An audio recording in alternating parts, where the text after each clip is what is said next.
How you doing, folks? You're watching Onward with ONRIE Live, and I'm your host, ONRIE Compen. Today, I got two guests in the house. I got Joe Scott and Michael Newton of Rogue Animal Books. And these guys, they hit me up a couple weeks ago, and they showed a tremendous amount of interest in coming on the show to talk about what they do. And I'm excited to learn about who these guys are, what they do, and, find out who they are. So welcome to the show, guys. How y'all doing? Hi, thanks for having us on. Absolutely. Thank you. Yeah. All right. Well, do us all a favor. Tell us who you are, what you do, all that wonderful stuff. Should I go first? Yeah, you go first. Okay.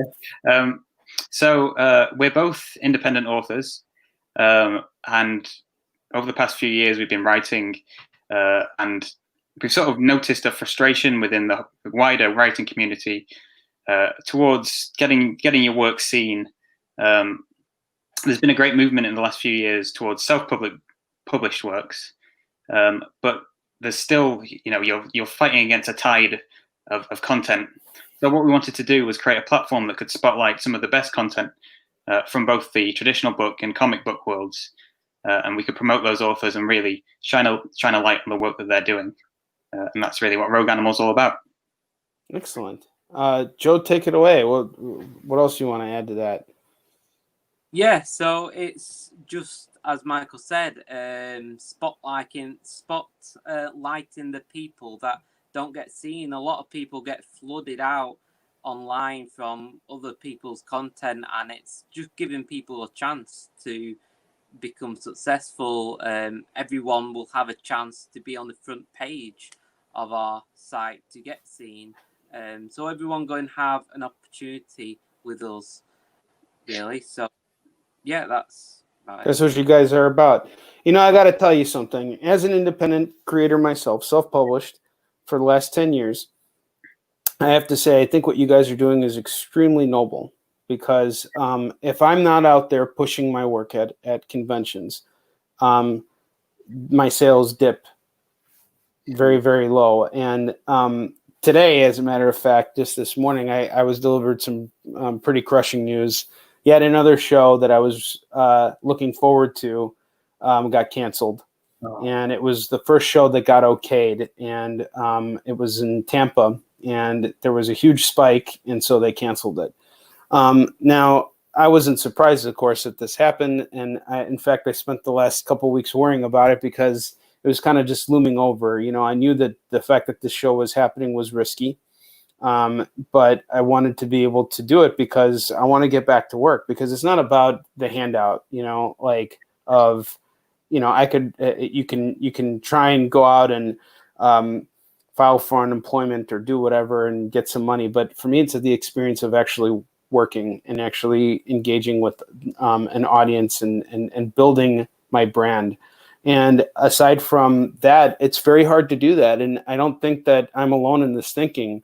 A lot of my fellow creators who I've had on this show, we all have that struggle of trying to figure out this landscape called the internet and find a way to make our comics get seen a little bit more. Because when you're dealing with the direct market, what you're seeing is an influx of new material coming out on a weekly basis. The industry itself is constantly inundated with new stuff. So no matter what happens, you're going to get shuffled down to the bottom of the pile, not because your work is good or bad, but simply because there's just more new stuff that retailers need to push and promote. Even if you're with a big publisher and you have a book, you have to lock in the next thing, because you can't get married to that one project that you're stuck on. I'm fascinated to hear more about how you guys are going about opening up this landscape, because I have to tell you, as a self-published author myself, I'm interested in hearing about it and possibly working with you guys. Yeah, so that's the thing. I mean, if you're a self-published author, it's a full-time thing. You're essentially running your own business, and so we really wanted to take some of the weight off the shoulders of authors such as yourself. Me and Michael, we're authors ourselves. We Michael, he's a novel writer, and I'm a graphic novel artist and writer. So we both know how it is out there for people, and we just noticed how it is and just wanted to fix it really, because it shouldn't be like how it is for people.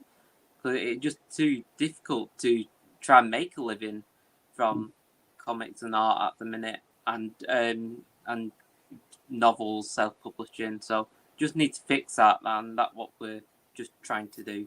Really. So how are you guys going about doing this?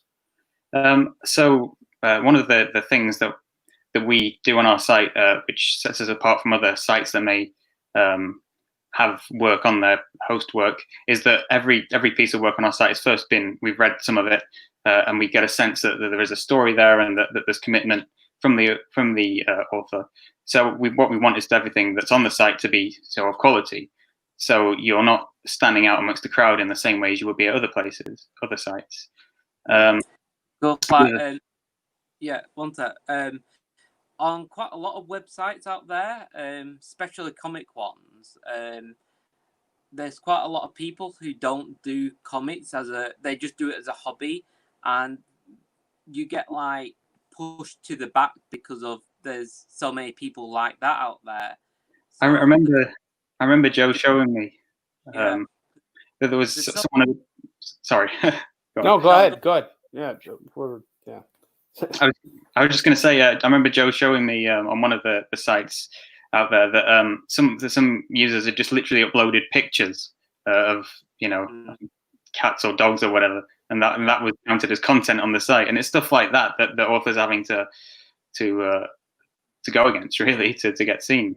Yeah, it's so stupid. And by us looking at the content first, we can make sure that doesn't happen. We can make sure the authors who are actually on our site are actually doing it as careers or working towards that, and are trying to really have their full heart in it and commitment. That's what we're really looking for: the commitment and passion from people, not just general hobbyists. So, do you guys have a built-in audience who are coming to your site, or are you guys still building on that? Like, where would you guys say you are on this? We're still building it, but we're getting there. Like we've got quite a lot of people. We've got quite a lot of people coming to our site now, and we're networking with a lot of people, getting on shows and stuff. So it's just a thing that we're going to have to just grow through time, really. It's going to take time to grow. Absolutely. And the thing I gotta say too is it's always people are expecting the results up front from you guys. And the one thing people don't understand is that everything takes time to grow. Like the saying, Rome wasn't built in a day. I was just realizing something the other day. So for the last 3 years, I've been being told and thinking to myself, man, I really should have a Patreon page, but I never actually put it together. And it kept nagging at me, and then finally I just went and did it. So now I have a Patreon page, and it didn't explode the way I wanted it to. It's really kind of laying the groundwork for something much bigger. And I think when you're looking at the landscape of the internet, you're dealing with a lot of different variables, especially with what's going on right now, with the pandemic and with the political escalation. And I know that you guys being in the UK, you have very similar. We're basically all dealing with the same kind of political turmoil of left versus right and conservative versus liberal thinking. And when you're constantly at odds with that, it's like, where do you fall into this? And given everything that's going on right now, how have you guys been managing that? And how have you been using this as an opportunity to keep yourselves motivated so that you can stay on track with what you're trying to do? Yeah, I mean, the world is quite a scary place at the moment, and there's a lot of anger out there. I mean, one of the things we've been trying to do is keep out of the politics in a sense, and trying to have works from people of whatever beliefs they may have. I mean, obviously, not people with sort of racist ideologies or anything like that. No, of course. But as you say, it is very much a case of laying the groundwork, and And over the past year, one of the things that struck me is the amount of people that are coming to us and saying they're interested by the service we're trying to provide. And there is that general anger out there for a lot of authors who feel that they're just not being heard at the moment. No, absolutely, and count me among them. It's I had a lot of I think I had a lot of big plans for this year, and they're just being shit on left and right. And of course, it's not anybody's fault. It's the situation, and I think that we will survive all this. But the growing anger and all this stuff, it definitely it wears you down. Yes, yeah, very much so. I mean, a lot of people are feeling sort of exasperated with how things are. But again, hopefully by providing a little bit of hope to people, there is a way of getting seen. We're helping people out of it in that sense. Something I meant to add before, one way we help people to be seen on the site is that we are aiming to only accept 5 works per week. So we have a new releases section. And so if you're in that section, you won't be suddenly drowned out by new content. You'll be there for a whole week. Your work will be there for a whole week. Yeah, so you'll be given the chance to be seen. You'll be on the front page of our site for a full week until we upload 5 more new ones. So everyone will. So that way you can constantly cycle. You can cycle through different creators. Yeah. Yes. Yeah. Yeah. It kind of reminds me. And I'm just gonna put it out there because it's a business. It's like Brazzers, the porn site, where they cycle. But let's look at it from a business standpoint, right? They cycle, right? So a performer has a new scene. They're up there until that scene comes out, and then they get shuffled, and there's a couple. So it's not just focused on one creator. One porn star. It's focused on 4 or 5 at a time, and they promote. And I know all this stuff because I spend hours of research on making comics on that site, and so I've studied it very thoroughly, and I know how everything works. But those jokes aside, when you look at it, it's just sort of gives everybody a chance to kind of cycle through, right? Am I understanding that right? Yes, yeah, exactly. It's very much that concept. We make sure everyone gets a chance, because at the moment, as I say, you put something out and a minute later it'll be drowned by other people releasing their own work. So, sure. So let's say I'm a creator, right? And I'm on your site, and you put my stuff up there for a week. What are you hoping that I will get from it as a creator? Is it just more visibility, or because what I'm interested in is sales, because what the sales do, it's the lifeblood of everything I do. If I don't have sales, I don't have money to produce more books. Well, that's our ultimate goal. Our aim for this is to give authors a platform to make a living from, essentially, by the end of it, when we build it up. But it'll take a long time to do, so it won't be a straight away thing. But we've been thinking about, because of the comicsology out there, which you can put your book on digitally and you can sell with. This is only a recent thought, but something what we're thinking about doing in the future is making our site half like that, but where they take 50% of the profits, which is ridiculous. It's crazy, and we'll just take something like 5%, just a smaller cut. Yeah, just take a smaller cut in order to basically keep your ship running. That makes sense. Yeah, that sounds good. It's just being greedy, taking more. We're not doing the artwork or doing the writing, so there's no it shouldn't be that much a percentage that places like that take. It's just not right. So, yeah, and I got to be honest too. I'm really as somebody who has their work distributed through Comixology, I'm not really impressed with the platform. I know everybody swears by it and says, "Hey, you got to get it up there." They're just doing that because that's the biggest platform. It's like we have to be up there. It's like Amazon or whatever the case is. You just have to be a part of the machine. So that your work is out there. But there's any places to go. There's just there's not really any other place. Yeah, there really isn't. And I think that you need to level the playing field. Now, here's an interesting question for you, Joe. I'm going to direct it right at you. You guys are building, But here's what's interesting to me. What I'm interested in. See, I'm based in the U.S., so my outreach in, say, the U.K. is really not that high. In fact, I don't know how many UK readers I have, because I don't do any conventions in the UK.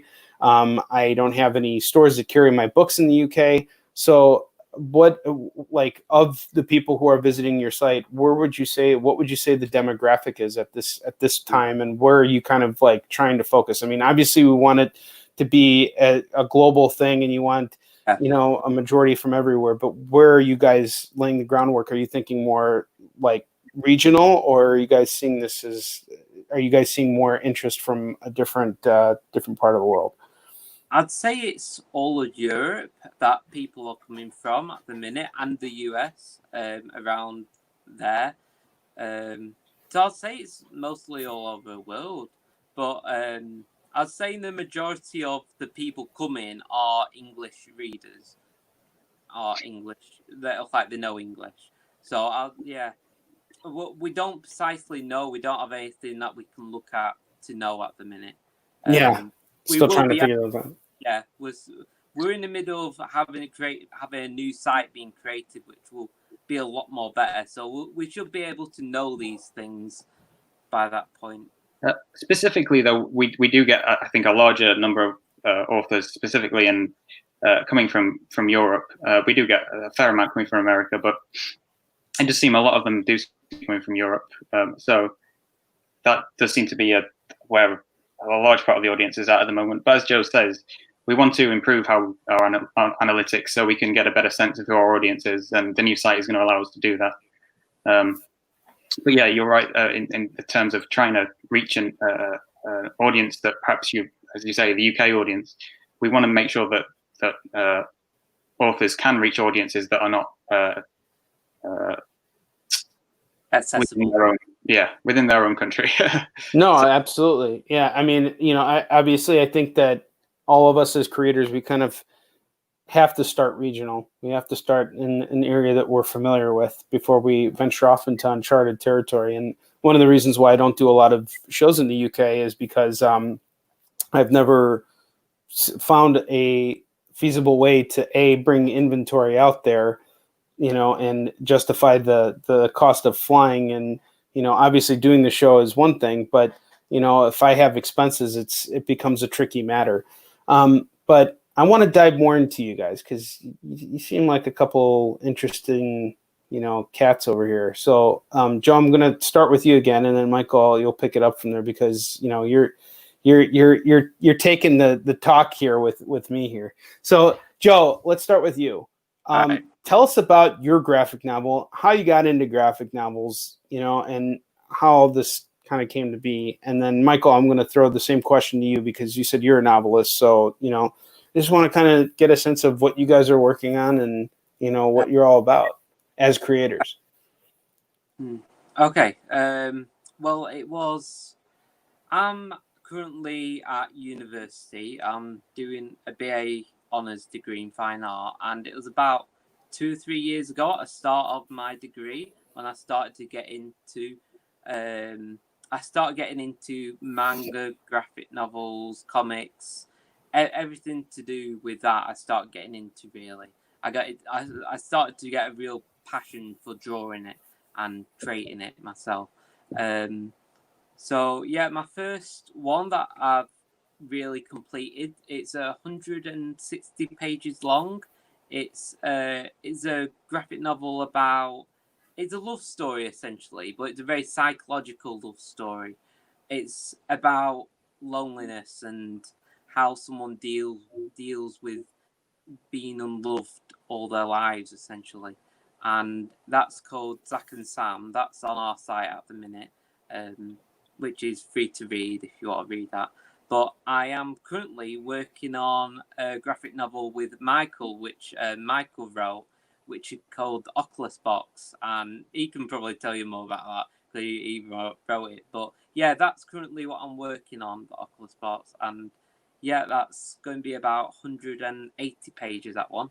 So we'll be doing a Kickstarter for that in about a year, I think.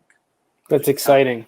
That's it. That's very exciting. And your projects sound interesting. I got to say that the one thing that really fascinates me is your take on just love stories, because I think that's always the sort of the side thing. And particularly in comics, it's always like, the love story always comes as like a secondary thing. It's not like the primary concept of the story. And I think that tackling something like loneliness is something that I think we can all relate to, especially in this isolated state that we're in right now, where we can't really get out and explore the way that we normally do. I can imagine a lot of people would find a lot of comfort and would appreciate the story you're telling. So I know for a fact I'm definitely interested in checking it out, and I aim to do so. So can I find it on Rogue Animals it's on website? Rogue Animal Books, free to read. The artwork is done. I did the artwork like 2 years ago, so it's a bit dated. So you draw too. You're not just just the writer. Wow, good for you. I draw too, yeah. What was that experience like for you? It was very demanding because I did it in like 2 years, I think, because I was doing university too. So yeah, it was quite demanding, but I got it done. But I didn't really want to look at it once I finished it. So long. I think that happens to all of us. We just kind of want to move on to the next thing as soon as we're done. It takes a lot to part with something, but once you're done with it, it's like you want to get on to the next thing and take the experiences you learn from working on one thing and apply it to the other. So that's awesome, man. I'm looking forward to checking out your book. It sounds like a great concept, and yeah, very cool. So Michael, let's kick it over to you now, my friend. So I've been writing for the past 10 years or so. Generally, I write generally in the sort of fantasy genre. So my writing's quite influenced by, I've sort of grown up surrounded by sort of folklore and things like that. So my writing's often been influenced by that. And Tolkien. Yeah, Tolkien. So over the last few years, I've been at university, and I've been, trying to broaden my writing, the genres I'm writing in, and learn more about, sort of the craft of writing. And through working with Joe, I've been sort of exposed to things like, manga for the first time. Something I didn't really know that much about, and it's led to us actually working on a manga together, as Joe said, which should hopefully be around sometime next year. But yeah, and recently I finished my first novel, which is called The Gates of Delirium, which will hopefully be, there's a chance may be released by an independent publisher next year. So fingers crossed for that. And yeah. I got him for you, brother. So tell us, what's this book about? So it's set within a sort of dystopian city. And we see the city is sort of under siege by these two factions, and the story is told from the perspective of people on either side of this conflict, and it sort of explores how it shapes them psychologically and how they cope with the changing world around them. Interesting, very cool. So you guys, how did you connect? How did you guys meet? Oh God. We've that's a long story. We got time. Please tell us. Go on, do you want to start? Yeah, sure. So we've known each other for I don't know, about 15 years or something. We met at high school. So so you guys are high school friends? Yes. Yeah. Very good. And during that sort of time, we even back then we were talking about our projects that we were working on. Back then, Joe was more focused on sort of painting and. Yeah, I was more of a fine artist then, so I was all about doing oil painting and stuff like that. And I was when I was sort of starting out being interested by the idea of writing stories myself. And over the past sort of 10 years or so, we've sort of worked on multiple projects together, and as I said earlier, the sort of we were both getting a sort of frustration with how the writing world was and not getting our work seen in the way we'd like, and that's sort of how led us to what we're working on now. So well, But we've known each other for so long now, and like we're bestest friends, sort of thing. So we're in this together, 100%. That's fantastic. So, have you guys done any conventions in order to share your work? I mean, or have you been mainly focused on pushing through the internet and working with publishers? So yeah, mainly we've been focusing online at the minute, but we are, once the lockdown's over, we're going to go to loads of events, as many events as we can get in once this lockdown's over. But yeah, we haven't actually done a Comic-Con or anything like that yet. But we do want to do lots of them. Yeah, we really want to get on the ground and meet the audience. Get out there and connect. So when it comes to comics, how did you guys? What was it like growing up in the UK? What was the comic scene like? What were the comics that inspired you? Aside from fucking Watchmen, because it's written by one of your fellow Brits and shit, but or any other book written by you brilliant bastards, just curious to know, like what was it like growing up in the UK, and what was the comic scene like? There's nothing. There's no really no nothing. There's not even a single comic shop by you. There's the only comic book shops that are like in the UK.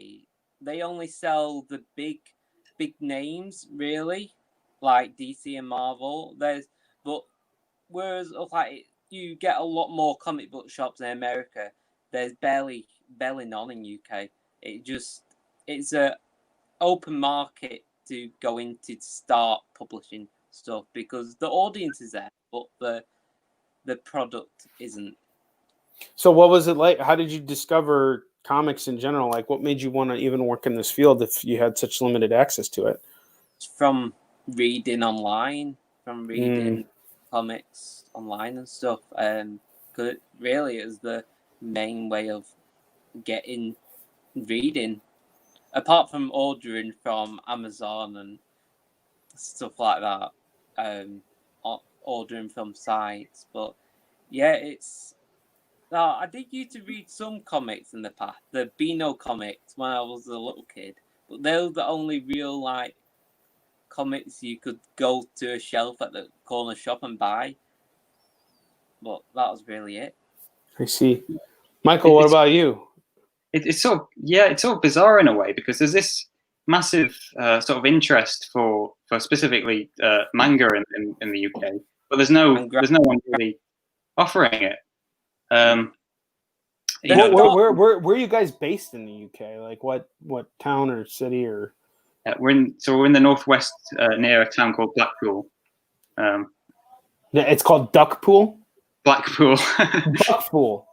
Blackpool. It's near Manchester. If you've heard of. Yeah, near Manchester. Okay, all right. So it's near Manchester. All right. I'm sorry, I'm mispronouncing stuff. No, I actually have to say I really admire every UK British creator that I talk to, because you guys always just come off sounding so much more sophisticated and smart than us American guys do, and I always wish I could pull off the accent, but I can't. I don't know if I have an accent. I'm not sure. No, dude, you sound smart as shit, man. You even got the glasses going. You look like a fucking PhD down there, dude. You're killing it, bro. You're doing great. So you guys, basically it was through the internet. You guys discovered comics and found them and everything. But what else are you? Do you have access to like video games? Are you guys gamers or? Yeah. Yeah. Michael are big gamers. Really, we grew up playing games and everything really. And go on, Michael, what are you saying? It's very influential to my work. I think it is probably to yours as well, isn't it? Sort of video games have definitely shaped how I structure plots and things like that. Well, I have to come in and just say only second to porn sites, because the amount of research that I get from visiting those sites really has a tremendous impact on my work. And there's me trying to be funny and not pulling it off. So there we go. But okay, so then what kind of games are you guys playing? And yes, by the way, to to go off of what you're saying, I agree. That is 100% true. Video games absolutely have some, if a really strong impact on me as a creator, because especially now with the narrative flow of games. But I find that a lot of games seem to have this. They have so much more to balance, because when you're reading comics or you're watching a movie or reading a book, there's a very linear narrative flow with it. Whereas with video games, there's so many more nuances to it. You have to, think about the experience of what it's like for the gamer to actually, you need something enticing and challenging for them to dive into. But on top of that, you also need to have a reason for them to want to, kind of pursue the game and get from point A to point B. And then you got a story on top of that you got to tell, that has a beginning, middle, and end, that can't drag on forever, that kind of has to, end at a reasonable point. Yeah. So what's your take on it? Yeah. So, I mean, the great thing I think about video games, not every video game, of course, but the fact you can play something that can have multiple endings, and the way you can sort of explore the plot in that way is something that I found quite interesting. Mm-hmm. I know they've made quite a few graphic novels and animes and mangas that were stuff like that into games. That actually made games from the original comics and mangas. If you've ever heard of One Piece, it's a Japanese manga. Yeah, they've made so many games from that one manga alone now. I feel like comics a lot and mangas and graphic novels are very influential, even on the game market and area. Yeah. Something for me as well with playing games is, because obviously I write primarily with fantasy. I get a lot of influence from the world building in a lot of these games. Things like Skyrim specifically. Where you kind of define your own story. I never really had the opportunity to really dive into that one, because it's just so immersive, and there's just so much stuff to do in that game that I never really, sank my teeth into it. What are you guys playing right now? So I'm currently playing the Outer Worlds, which is made by Obsidian, who did the Fallout New Vegas, and it's very much in that vein. Sort of again, open world exploration, and again, it's given me quite a lot of ideas for exploring these different settings, and in a way that I hadn't encountered before. So there's so much story in it too. It's really incredible. I guess one of the things is that it challenges you, because you often get sort of moral choices within the game. Choices. Things like that again make you think as an author, how can I implement this into my writing?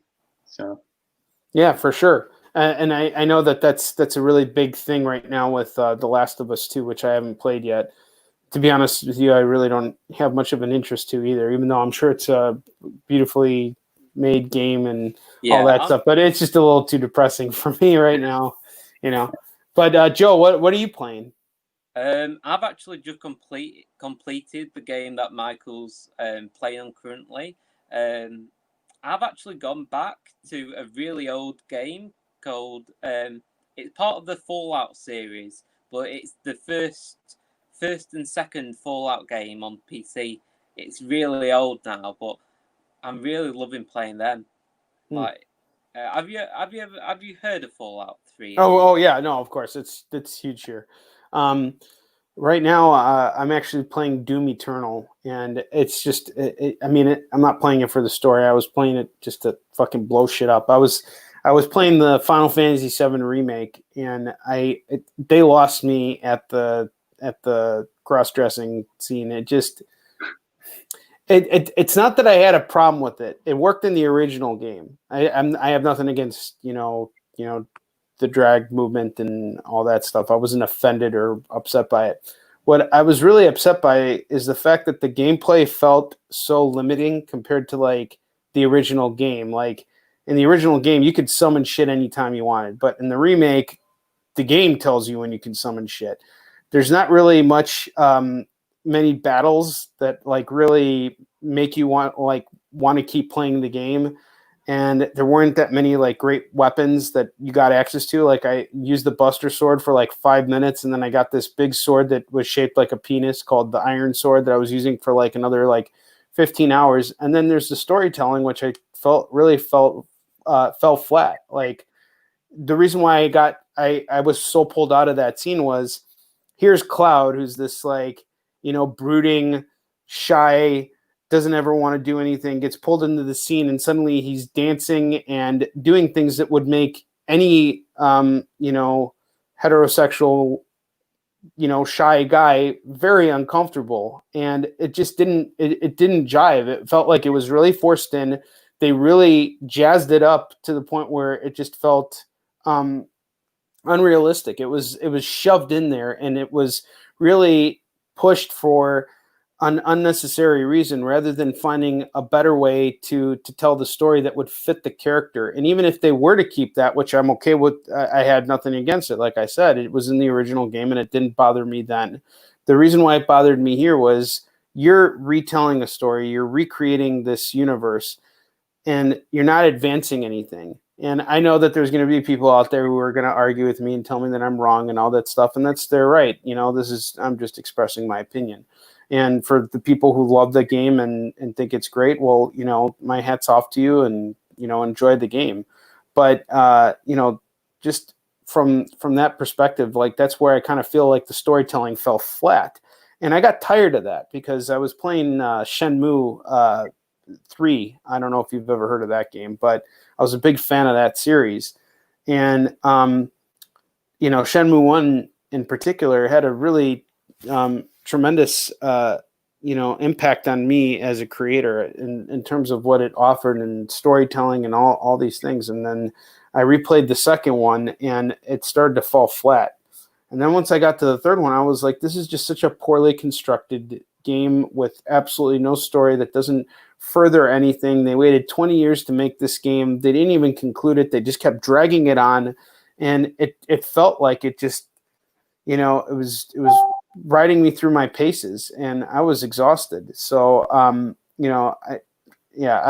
glad I kind of got, I needed a break from it, which brings me back to why I'm now playing Doom Eternal, is because I just needed to run around and shoot stuff. But now it's gotten to the point where I'm exhausted because all I'm doing is just running around and shooting stuff. I crave that story so that I can learn from it. So, it looks like we lost Joe. Is he going to be coming back? It looks like I'm losing you too, Michael. Hopefully he'll be coming up. Oh, there you are. You're back. Yeah, hopefully. Can you hear me? I can hear you perfectly. Yeah. So, yeah. No, that's. Yeah. Go ahead. Sorry, I was going to say. I think there's some delay. Is there? Go ahead.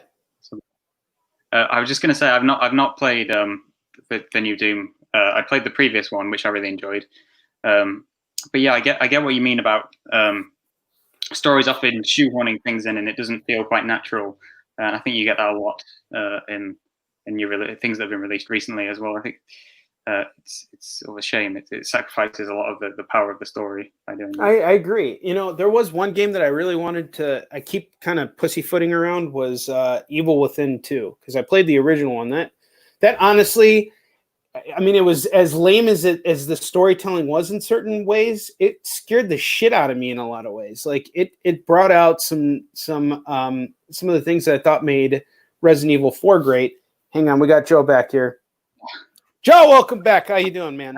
Sorry about that. My okay. iPad died that I'm using. Shit happens, man. Don't worry about it. Nothing to apologize for. Anyway, what I was trying to say is Evil Within. I really liked that game. And then the second one came out, and I just never really had the stomach to.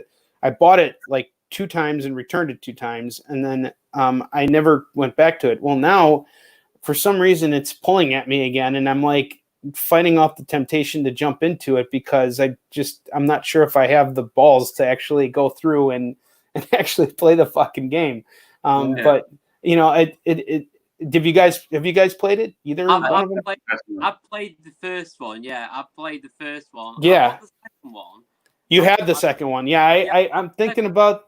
I want to. There's a part of me that wants to do. Just dive into that one. I haven't played it yet. I've just got it. It just sat there waiting. But I will probably go to it because I liked the first one of it.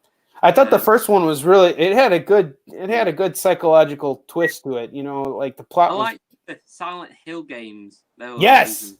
Oh, those are great, especially the second one. I think that is Silent Hill 2. That is one of the best stories ever written in a video game. Period. Just how all the enemies represented something. The mood of the game, the overall story. I mean, that was a love story right there. That was a brutal fucking love story. The one I first played was actually the Xbox. It was on the Xbox 360. Homecoming. Yeah. That was the first one I actually played. Then I went back and played the other ones after that. So which one was your favorite? I think for me, because it was my first one, I think Homecoming just stuck with me because it was my first Silent Hill game. I think that just stuck. That was a fucked up story too, man. That was brutal shit. And I liked how they brought back Pyramid Head into it. Yeah, that's great. Yeah, it was a good game. And the one thing that too, I always find myself really kind of like diving into horror a lot for some reason when it comes to games, because I feel like those are the games that really kind of just pull you in terms of immersion, because you're stuck in this really fucked up scenario. And one experience that I didn't really care for that I was hoping I would was the Resident Evil 2 remake, which I know was hailed. Everybody said it was really good, and now that you have the Resident Evil 3 remake that's out there, and I don't know. I just haven't had a desire to. I haven't played them yet. You haven't played them yet either, huh? Yeah. And I played the old ones that are the originals and stuff like that. They were great, but no, I haven't played the newest ones. What are you guys looking forward to in terms of what's coming out in the future? Oh wow. Can you think, Michael? I'm struggling to think at the moment, actually. Because I've been so focused on games that have been released in the last year or so. I've not been looking so much at the future of what's coming. I mean, Cyberpunk looks really interesting. That looks good. Is it kind of like Skyrim in the sense of what you're doing, like exploring the world, or like Fallout, or is it more like is it more linear than that? From my understanding, it's sort of an open world, sort of similar within the same vein as Skyrim, exploration and all that. But yeah, I didn't play. When it comes out on the PS5 and Demon Souls, I'm interested. Oh, you guys are Demon Souls fans? Man, those games are hard, man. Too hard for me. Oh, dude. Oh, yeah.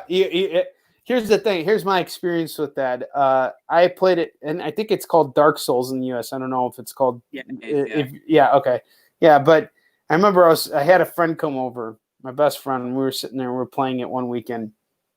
We spent like 5 hours, and every time we felt like we were making progress, something would kill me or kill one of us, and we'd end up back where we started. And he goes, "You realize that in the last 5 hours we were playing this game, we made no actual progress in the game." And I was like, Jesus, like he's right. And that was it. And I've tried some of the games after that because some of them look good. Like the one I wanted to really try was Sekiro.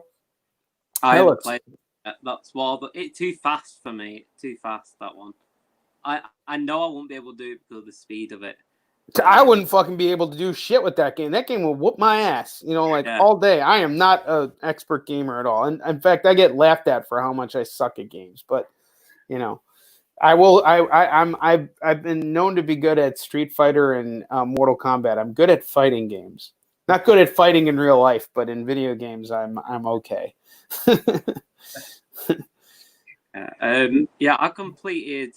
It took me about 4 or 5 years to complete the first Dark Souls game. The first one took me about 5 years to complete that one, and the other two, took me about another 4 years between them both.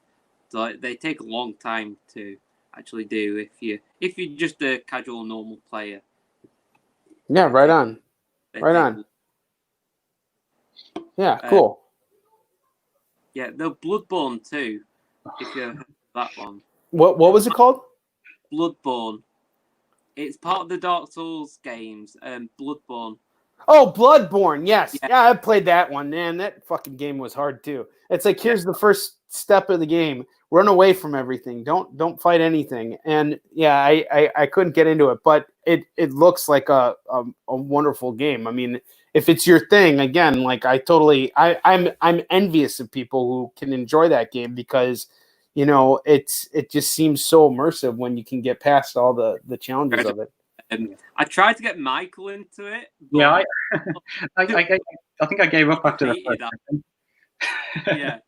It's just too hard, yeah. Yeah, right on. So when it comes to playing video games, he raged. Yeah, well, dude, so did I. I got fucking pissed too.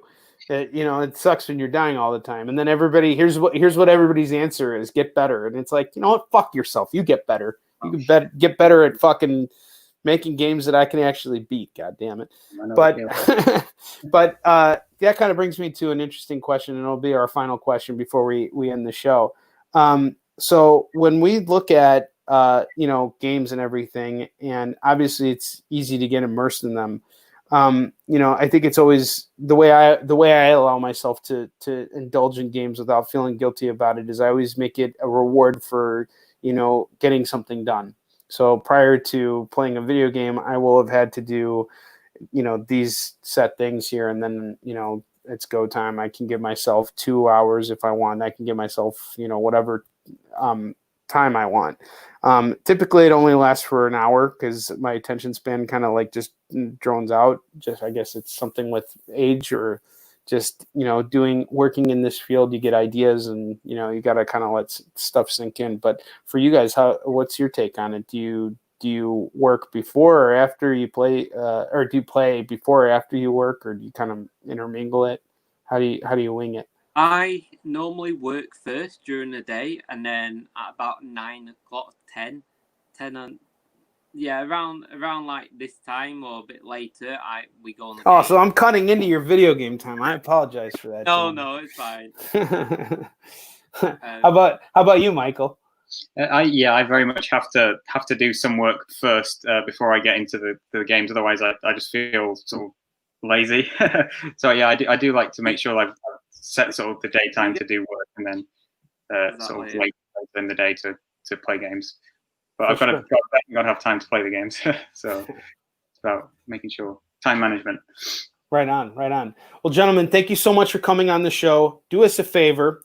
Tell us exactly where we can find you. This is your chance. Take your one last shout out. Tell us where we can find you, all that wonderful stuff. Yeah. So yeah, you can find us on rogueanimalbooks.com.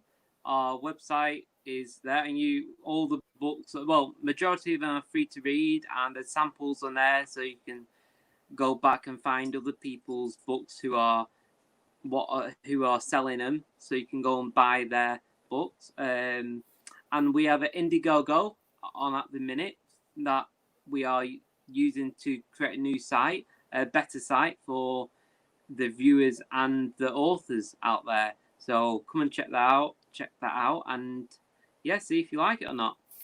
Awesome. Michael, any last words? Just to echo what Joe said, really. Check out our website if you want to get a sense of what we do. And if you want to contact us, we're open to speaking to anyone. So contact us for our social media or whatever, and we'll make sure if you want to get a better idea of who we are or whatever. But we hope to hear from people. Absolutely. Well, gentlemen, I wish you the best of luck. Keep at it. Don't stop. You know, it's a tremendous endeavor. One thing I want to tell you too is I actually did something like what you did with a friend of mine who I'm no longer in contact with. We actually split over our business. We had a company called Freedable Comics where we were doing pretty much the exact same thing you guys are doing. And I want to say again how much I I think of a noble cause what you guys are doing is. And I think the biggest pitfall with my relationship is that with my friend is we had very different views on where we wanted to go. And I ended up learning a lot from it, but making a tremendous mistake in the process of, not keeping my my own interests and engagement in building this platform. And so I wish you guys all the best of luck. I know how hard it is, especially in a partnership when it's, two friends. This was also a high school friend of mine. He stood up in my wedding. We haven't talked in years. It's really sad to lose a friendship over business. Like we've heard before, because someone told Michael at his university, when you're starting businesses with friends, that of like you can end up falling out with them and stuff. And we're pretty much talk with each other, and we've tried to, like, we've made sure that if it did start going that way, we'll just cancel it. And exactly, that's good. No business is worth sacrificing friends for, and I'm a firm believer in that. So I wish you guys all the best of luck. I hope you guys find success in every endeavor that you take on. You will always have a supporter in me, and I appreciate you coming on my show. Thank you. Thanks very much. Yeah, take care, guys. Take care. All right, take care. What a great episode. Two guys that I think are very ambitious and interested in doing something special for creators, and I wish them all the best of luck. I really do think they're going to do great. And I will see you guys tomorrow with a brand new episode. Thank you all for tuning in. By the way, the one thing I didn't tell you guys about, and I'm not talking about enough, shame on me, is our Patreon. So we got a Patreon up and running right now. And I'll post a link. I should find a way to figure out technology a little bit better so that there could be like a button or whatever, like right there. But right now there is no button there, so I don't even know why I'm pointing in that direction. But anyway, yeah, check it out. The Patreon, it's going to give you access to, it's going to give you early access to the episodic Onward with ONRIE shows, which will resume once the convention season starts out. Those are the shows where I basically share my experiences at conventions and kind of give you a sense of like what it's actually like being on the front lines of a convention. And the other tier I have is an AMA that I'll be hosting, and it'll be a private AMA, Ask Me Anything, where, we'll sit down together and, just talk about anything. And, it's closed off. So if you're a member, you get to be a part of it. And then the third and final tier at the moment is a behind the scenes look at our production process with Yisun Shin. Now, I'm going to be straight up honest with you. I have absolutely no idea what I'm doing with Patreon. I honestly don't have any idea of anything. This is totally not where I saw myself heading, but I'm kind of glad that this is happening, because it's giving me an opportunity to learn a little bit and to try something new and different. And it's not a very, it's difficult because it's not what I'm used to. I'm definitely been out of my comfort zone for the last couple of months. And, I just got news today that Tampa Bay Comic-Con is been canceled as a result of a huge spike in coronavirus cases in that region right now. And to be honest with you, I had a lot writing on that. I had not a lot writing. I had a lot of hopes for that show, in the sense that I didn't expect it to just be hopping. I expected it to just be an opportunity for me to go back to work so that I could just get back to selling comics. I wasn't looking for a packed show. I was just looking for an opportunity to get back on the floor. Once I discovered that the show was canceled, I have to say that there was a sense of relief, because I was starting to kind of build up to the anticipation of planning for it, and now this kind of lets me know that I can focus on other things. And it's a hard time that we're going through right now, and one of the things that I'm really wrestling with is a new project, something outside of Yisun Shin. And my focus is still very much on Yisun Shin, but trying to come up with something that is different and new that I can bring back with me to the convention scene once things pick back up. And it's hard picking out those new projects, and it's hard focusing on them when you have all these things going on in life. And, you know, I just want to put it out there to all you creators out there that if you're having these kinds of struggles right now, you know, just understand you're not alone. You know, whenever you feel like you're not doing enough and you're not amounting to enough, we're all feeling this right now. And it's not your fault. It's the situation that we're in. And it's important that, you know, you do your best to take care of yourself right now. You know, don't stop doing that. You know, eat good meals, get plenty of rest, exercise, do all those important things that are going to make you feel better and give you the strength to persevere and keep going. And, you know, just like Joe and Michael, you know, they're trying to build something. They're trying to start something, and it's not easy what they're doing. I was right there with them. You know, my experience at Freedable was really, it was really hard to come up to creators and be like, hey, why don't you put your stuff up here? Let's do a little this, a little that.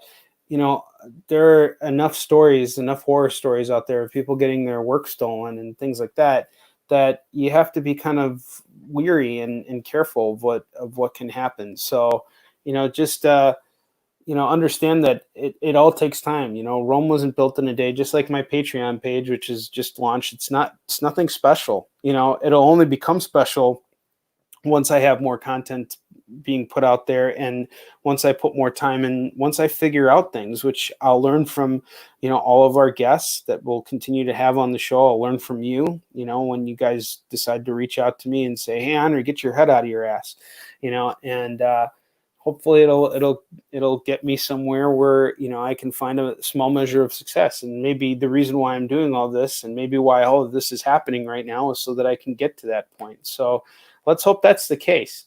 And I will see you guys tomorrow with a brand new episode. Thank you so much for tuning in today. It really means so much to me. Do me a favor, just hit that subscribe button if you haven't already. It really does make a huge difference for me. It really puts the bump in my rump when I see a new subscriber. So yeah, thank you so much for tuning in, guys. I'll see you tomorrow, brand new episode. And until that time, onward to victory.